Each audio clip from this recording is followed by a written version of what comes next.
दर्द क्या है, दर्द की दवा क्या है?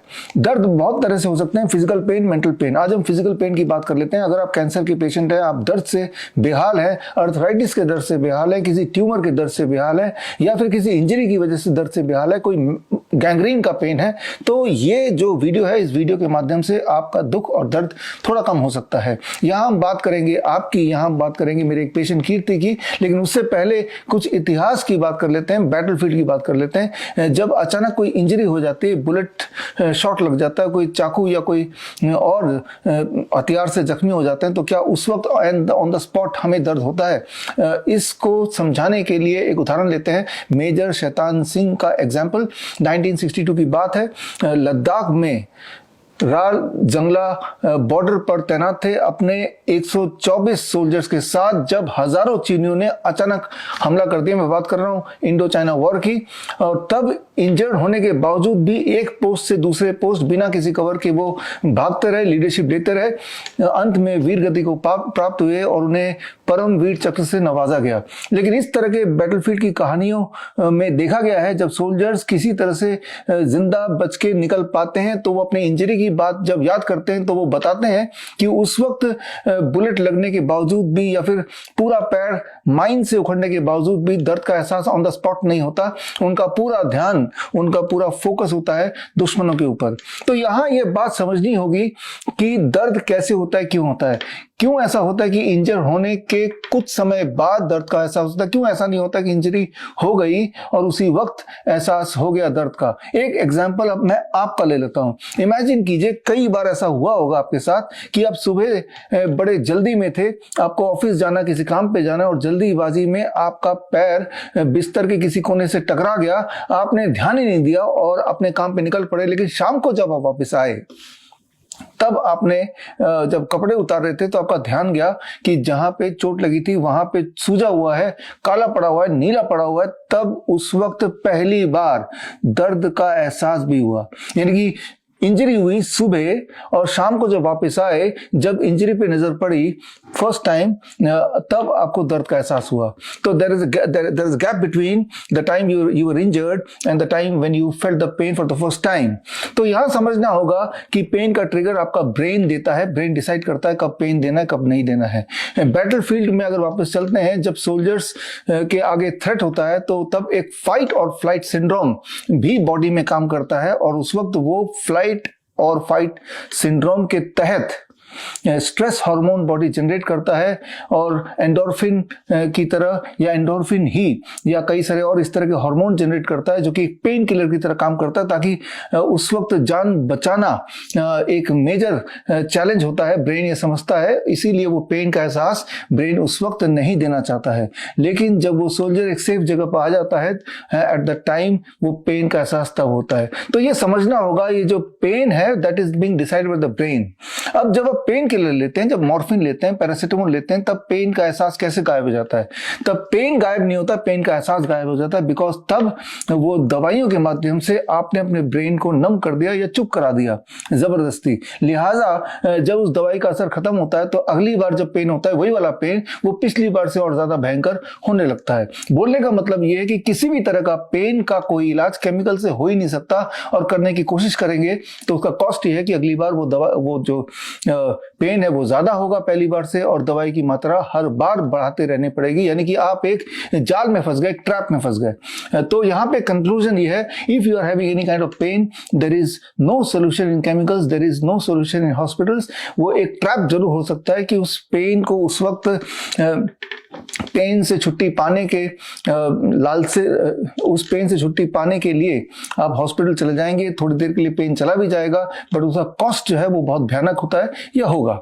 तो यहाँ पे ये समझना होगा कि पेन जो है वो that is being given by the brain, depending on कि ब्रेन कब डिसाइड करता है वो पेन आपको दे। और वो पेन किसी भी तरह से हो सकता है, चाहे एक्सटर्नल इंजरी की वजह से या कोई इंटरनल इंजरी या इन्फ्लेमेशन की वजह से।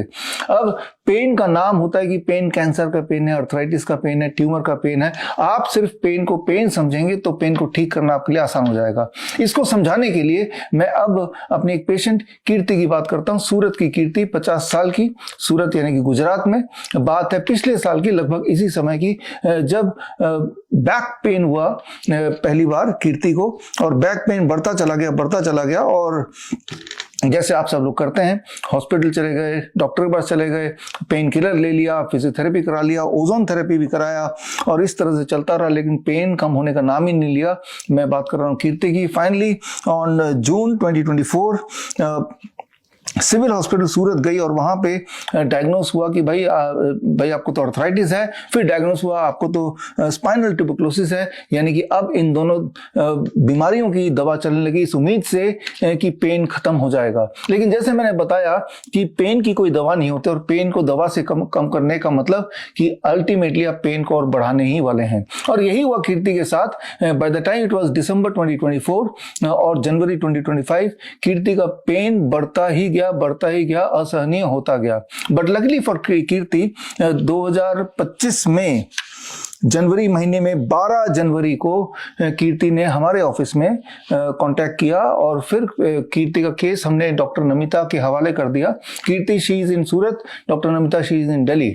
और फिर अब शुरू हुआ इलाज। 20 दिन चला। इलाज के नाम पे आपको पता ही है, DIP diet, hot water immersion, sunlight therapy, living water therapy और हमिंग थेरेपी, और साथ में हॉट वाटर इमर्शन के साथ अमली and some deep breathing exercise. जब हम अपने बॉडी को एक माहौल देते हैं तो बॉडी के अंदर वो इंजरी और इन्फ्लेमेशन की ठीक करने की जो शक्ति है वो बढ़ जाती है, और इतनी बढ़ जाती है वो पेन जिससे वो परेशान थी फॉर मोर देन 1 ईयर, वही वाला पेन 20 दिन के अंदर लगभग 100% तो नहीं, आज की तारीख में 80% ठीक हो गया। और ठीक होने के बाद अब मैं उम्मीद करता हूँ अगले 10-15 दिन में वो 100% ठीक हो जाएगा। अब जरा सोच के देखिए, कीर्ति अगर हमारे पास नहीं आई होती और अगर उन्हीं डॉक्टरों के जाल में फंसी होती, जैसा कि आप में से बहुत लोग फंसे होंगे भी, तो पेन का क्या होता? पेन सिर्फ और सिर्फ बढ़ता रहता, डायग्नोस्टिक बढ़ती रहती, दवाइयां बढ़ती रहती, और तब तक ये चलता जब तक कि आपकी जान और माल दोनों ना चले जाए। तो यहाँ पे कंक्लूजन ये है कि अगर आप अपना पेन को कम करना चाहते हैं तो बड़ा सिंपल है कि जब आप प्रॉपर न्यूट्रिशन देते हैं, that is what is DIP diet, and then when you give heat, body के किसी भाग जहां पेन है वहां किसी मीडियम से अगर हीट पहुंच जाए तो याद रखिए हीट आपकी इम्यूनिटी को ट्रिगर करता है, और पूरी इम्यूनिटी सोल्जर की तरह वहां इकट्ठा होकर वो जो मूल कारण है, द कॉज, उसको ठीक करने की कोशिश करती है, और रिजल्ट ये है कि आपका पेन आराम मिलने लगता है, पेन ठीक होने लगता है। तो अभी मैं आपको कीर्ति से मिलाता हूँ। कीर्ति से बात की हमारे टीम के डॉक्टर संजू ने, और कीर्ति का जो एक्सपीरियंस है वो कीर्ति अपने जुबानी खुद बताएगी, और उस एक्सपीरियंस से आई एम श्योर कि आपको ये समझ आएगा कि दर्द की दवा कोई फिजिकल ड्रग या कोई केमिकल नहीं है। दर्द को ठीक करने के लिए आपको आपके बॉडी को एक पर्टिकुलर एनवायरनमेंट देना है, और इसके लिए सालों साल वेट करने की आवश्यकता नहीं। दर्द को ठीक होने के लिए कुछ एक दिनों की जरूरत है जिसमें वो दर्द ठीक हो ही जा सकता है। दर्द को जब हम नाम देते हैं तो कैंसर की दर्द है तो अब डॉक्टर कैंसर की दवा देने लगेगा, ये अर्थराइटिस की दर्द है तो डॉक्टर अर्थराइटिस की दवाई देने लगेगा, ये तो स्पाइनल ट्यूबरकुलोसिस की वजह से दर्द है तो डॉक्टर ट्यूबरकुलोसिस की दवा देने लगेगा। और जब वो दवा देगा यानी कि वो ब्रेन से इंटरफेयर कर रहा है, और इंटरफेयर करने का मतलब अब आपका जो दर्द है वो बढ़ने वाला है, बढ़ता ही जाएगा।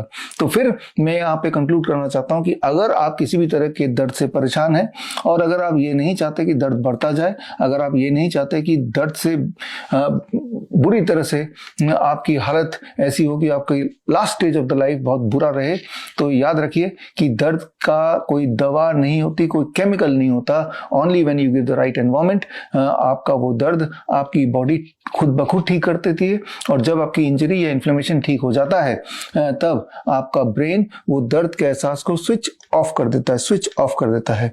ये बड़ी सिंपल जानकारी है, और अगर आप परेशान हैं किसी भी तरह के दर्द से तो पूरे देश भर में हमारे क्लिनिक है, डॉक्टर BRC क्लिनिक @home।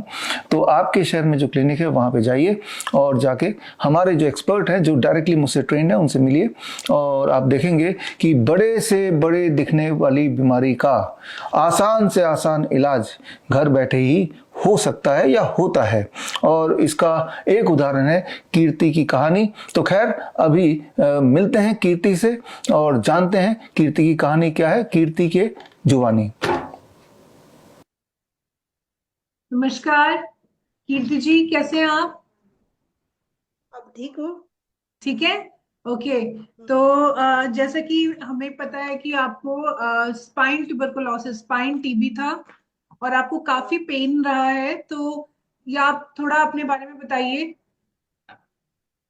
पहले जब कमर दर्द होता था ना, तो आर्थराइटिस की हमने मेडिसिन ली। 2-3 महीने मेडिसिन ली पर कुछ फर्क नहीं पड़ा। कब से शुरू फिर हुआ था ये? कमर दर्द तो पहले 2 साल से हो रहा था। ओके। उसमें हमने कई थेरेपी भी करवाई, ओजोन थेरेपी करवाई, लेसर थेरेपी करवाई, फिजियोथेरेपी 6 महीना करवाई। एलोपैथी से स्टार्ट किया तो और सब कुछ कर दिया था।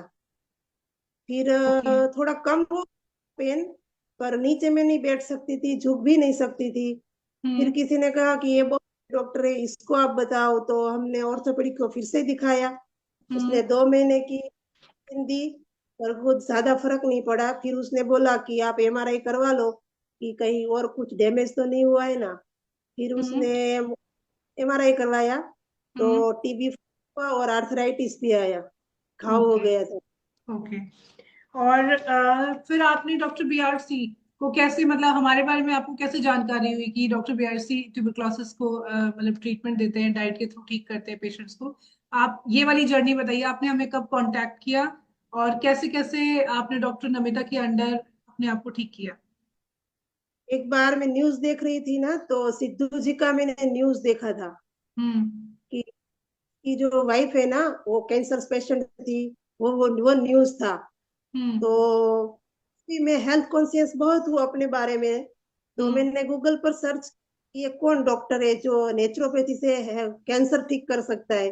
और हम्म। गूगल किया, फेसबुक पे, इंस्टाग्राम पे मैंने कई वीडियो देखे। तो हम्म। फिर कृष्णा का वीडियो था ना, वो मैं देख रही थी, उसमें लिंक थी कि वो क्लिक करके फॉर्म सबमिट कीजिए और अपनी बात बताइए। फिर मैंने वो फॉर्म सबमिट किया और मैं हम्म। ग्रुप में गई। ओके। और आपने क्या क्या चीजें फॉलो की? आपने डीआईपी डाइट फॉलो किया आपने, और क्या क्या चीजें फॉलो करी हाँ, ताकि मतलब आपने कैसे ठीक हुए? जो बताया था ना, डीआईपी डाइट, रो डाइट, वो मैंने स्ट्रिक्टली फॉलो किया। सनबाथ भी घंटे 2 घंटे लेती थी, 0 वोल्ट थेरेपी भी लेती थी, गुड। और हल्दी का काढ़ा भी लेती थी, और 3 टाइम अम्ली खाने से पहले, और ओके। सुबह के बाद ही मैं ब्रेकफास्ट लेती थी, और 5:30 बजे मैं डिनर खत्म कर लेती थी। गुड। और हमिंग थेरेपी भी की है आपने? हेलो। हमिंग हमिंग थेरेपी भी करी थी आपने? हाँ, ब्रीथिंग भी किया था, सांस बाहर फेंकने वाली, और हमिंग भी हर रोज 15 मिनट। Good, very good. और अब आपका क्या कहते हैं, अब आप कोई मेडिसिन लेते हो? जैसे आप एंटी ट्यूबरकुलर मेडिसिन लेते थे, तो वो मेडिसिन आपने बंद कर दी? जब से फॉलो किया ना, 12 जनवरी, अगले दिन से ही मैंने बंद कर दी मेडिसिन। यानी कि 20 दिन में ही आपने 80% फायदा आपको मिला है।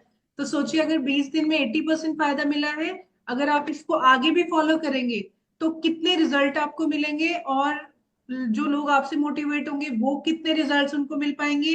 और अगर आप आगे तक फॉलो करते हैं तो आप कितना हेल्दी रह पाओगे बिना किसी प्रॉब्लम के, है ना? तो आप इसको आगे भी फॉलो कीजिएगा। 80% में ठीक हुई, पर कमर में, पर अभी जो सर्वाइकल और जो पीठ में है ना, D6 और 7 में, हम्म। वहां अभी थोड़ा ज्यादा हो रहा है। ओके। पहले तो होता उस था ना, ओके। पहले बहुत ज्यादा, पर इसके लिए कमर में ठीक हुई हूँ। ओके, इसके लिए आप बिल्कुल डाइट फॉलो करते रहिए, डॉक्टर नमिता के आप उनके कांटेक्ट में रहिए। ठीक है, वो आपको हेल्प करेंगे, वो बहुत मेहनत कर रही हैं सब पे, और पेशेंट्स बहुत अच्छे से रिकवर कर रहे हैं उनकी हेल्प से। तो आप अपने आप को अपना 100% उनको दो, वो आपको डेफिनेटली हेल्प करेंगे। ठीक है। और आप बहुत जल्दी, आपको जो 20% जो चीजें बची हुई हैं वो भी आपको बिल्कुल आप रिकवर कर जाएंगे। Okay. Okay. Okay. Thank you so much. ठीक है कीर्ति जी, मैम आप हेल्दी रहिए। ओके, अपना ध्यान रखिए। नमस्कार।